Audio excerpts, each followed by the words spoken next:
መስቀሉ ጌታን የተሸከመው ለ3 ሰዓት ነው።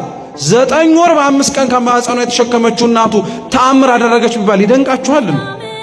እኔ በጣም አንድ ነገር ልንገራችሁ ክርስቲያኖች፣ በእመቤታችን ዙሪያ ተአምር ተደረገ ብላችሁ አትደነቁ። እሷ ራሷ ተአምር እኮ ናት። እሷ ራሷ ብቻዋን የምታረገው ነገር አይደለም። እሷ ተአምር ናት እኮ። ረሳችሁት እንዴ?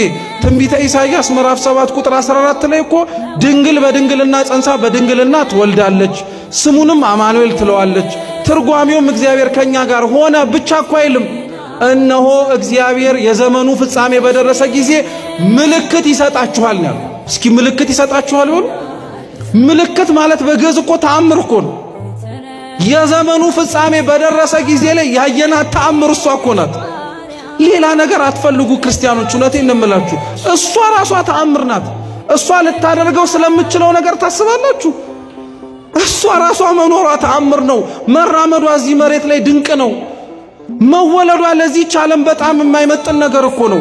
እንደው እግዚአብሔር ለኛ ድህነት አስቦ ካልሆነ በቀር